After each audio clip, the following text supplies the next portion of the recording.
আপনারা বন্ধুরা 5 বছর থেকে জিমে জয়েন হতে পারেন, এখানে কোনো অসুবিধা নেই। ইয়েস বন্ধুরা 5 বছর থেকে আপনারা ব্যায়াম করতে পারেন, কিন্তু এখানে একটা বিষয় আপনাকে লক্ষ্য রাখবেন, ওয়েট আপনারা বেশি উঠাবেন না।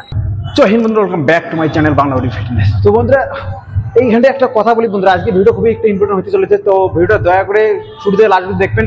আপনাদের মানে কয়েকটা প্রশ্নের উত্তর দিব, যেটা আপনারা আমাকে কমেন্ট বক্সে কয়েকদিন করতেছেন নাগাতার। তো আমি এটা নিয়ে আজকে ডিসকাশন করে আপনাদেরকে কয়েকটা ইনফরমেশন কথা দিতে বলতে চলেছি বন্ধুরা। ভিডিওটা আজকে ছোট ভিডিও বানাবো, কিন্তু ইনফরমেশন অনেক হবে, তাই ভিডিও শুরু থেকে লাস্ট পর্যন্ত দেখুন। বেশি কিছু আজকে বলবো না, শুরু করছে আমাদের video. Let's go to start. বন্ধুরা একটা কথা বলি, দেখুন আমাকে অনেকজনে কমেন্ট করে যে দাদা আমার বয়স কম, আমি জিমে কিভাবে জয়েন করবো কিনা, আমার বয়স 15 বছর, আমার বয়স 16 বছর, আমার বয়স যখন 18 হয়নি, আমার বয়স 18 থেকে কম, তো আমি জিমে জয়েন হবো কিনা, এই সম্বন্ধে অনেক রকমের কোশ্চেন আছে আমার কাছে, প্রশ্ন আছে।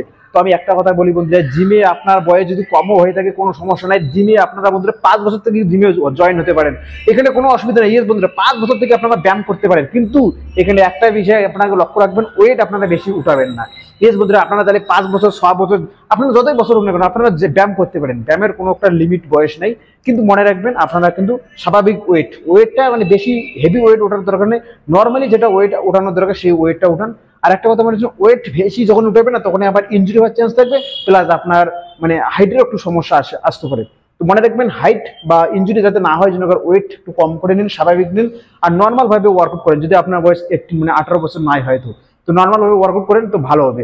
আর আমাকে কয়েকজন বলেন যে প্রোটিন কিরকম নেবো, তো দেখুন দাদা বা ভাই আমি একটা কথা বলি, যদি আপনার বয়স 18 থেকে একটু কমে আসছে, ডাউনে আসছে, তো একটা কথা মনে রাখবেন, আপনারা নর্মাল ভাবে যদি আপনারা ওয়ার্কআউট করতে চান, তো আপনারা যদি আপনার ওজন কম প্লাস আপনার যদি হাইট যদি একটু বেশি, মনে করো একটা আমি সিম্পল আপনাকে একটা হিসেব দিই তাহলে বুঝতে পারবেন। যদি আপনার ওজন 50 কেজি না, সরি 50 কেজি না, এখানে একটা ভালো করে বুঝাই আপনাদেরকে তাহলে বুঝবেন। মনে করো আপনার হাইট 5 ফুট 5 ইঞ্চি থেকে উপরে, 5 ফুট 4 ইঞ্চি থেকে ধরে উপরে, 5 ফুট 4 ইঞ্চি থেকে যদি উপরে আসে আপনার হাইট, বা 5 ফুট 4 ইঞ্চি যদি আপনার হাইট, বা 3 ইঞ্চিও যদি হাইট, মনে রাখবেন 5 ফুট 3 4 এর উপরে, তো আপনার ওজন কমন 60 কেজি হওয়া দরকার। যদি আপনার ওজন 60 কেজি নিচে আসে, মনে করো 50 কেজি 55 কেজি, তাহলে আপনাকে কিন্তু মাস গেনার প্রোটিন নিতে লাগবে। এইখানটা অনেক লোক কনফিউজ হয়ে যায় যে প্রোটিন কোনটা নেব। আপনার ওয়েট আর হাইট হিসেবে আপনার লেভেল বরাবর হবে। যদি আপনার ওয়েট 5 ফুট 5 ইঞ্চি থেকে উপরে বা 5 ফুট 3 ইঞ্চি থেকে উপরে, তো আর যদি আপনার ওজন যদি বন্ধুরা 50 কেজি বা 55 কেজি, তাহলে আপনাকে নেবে মাস গেনার। কিন্তু আপনার যদি হাইট যদি আপনার 5 ফুট 4 ইঞ্চি 5 ইঞ্চির উপরে থাকে, আর ওজন যদি আপনার 60 কেজি হয় কিংবা 60 কেজি উপরে হয়, তাহলে আপনাকে মাস গেনারের দরকার নেই, তাহলে আপনাকে নেবে মাসাল গেনার, নাকি মাসাল, যেটাকে আপনাকে মাসালটাকে গ্রো করে, মাসাল গেনার। এই কথাটা ধ্যান রাখবেন। কিন্তু যদি আপনার হাইট যদি ওই সেম থাকে, মনে করো 5 ফুট 4 ইঞ্চি 5 ইঞ্চি এই মতোই, কিন্তু আপনার ওজন যদি মনে করো 70 কেজি 80 কেজি, তাহলে ধ্যান রাখবেন, তাহলে আপনাকে নিতে এইসব প্রোটিনের কোনো দরকার নাই, আপনাকে ফ্যাট লসের প্রোটিন নিতে লাগবে। না হলে আপনাকে কার্ডিও নাকি এক্সারসাইজ, জাম্পিং, রানিং এগুলো সব করে আপনার ওজনটা একটু স্বাভাবিক নিয়ে আসুন। মনে করো 60 কেজির মতো নয় 65 কেজির মতো ওজনে নিয়ে আসুন, তাহলে আপনারা মাসাল গেনার অথবা সাইজ গেনিং নিতে পারেন।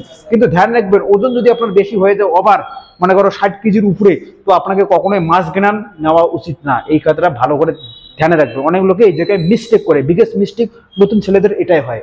কিন্তু আপনার ওজন 65 না 55 কেজি 50 কেজি, তাহলে আপনারা মাস গেনার নিতে পারে। যেমন আমাকে একটা ভাই কমেন্ট করছে যে আমার বয়স 16 বছর, আমার ওজন মনে করো এই 50 কেজি, বা আমার হাইট 5 ফুট 7 ইঞ্চি। তো বন্ধু ভাই আমি আপনাকে এটাই একটা সাজেশন করি, আপনি কিন্তু মাস গেনারটা নিতে পারেন, কারণ এখানটা আপনার পারফেক্ট একটা কাজ দেবে। কিন্তু মাসাল গেনার বা প্রোটিনটা নিতে পারেন, কিন্তু ওটা তেমন কাজ পাবেন না তো তাড়াতাড়ি। মাস গেনারটা আপনাকে নেওয়া বিশেষ দরকার।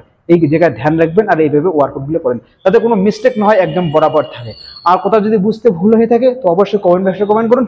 আমি আপনার প্রত্যেকটা কমেন্ট করে অবশ্যই আপনার প্রবলেম সলভ করার চেষ্টা 100% করবো। দেখা হবে পরবর্তী আর একটা ভিডিওতে। ততক্ষণের জন্য ভালো থাকুন, সুস্থ থাকুন, বডি বানিয়ে ফিট থাকুন। জয় হিন্দ, বাই বাই।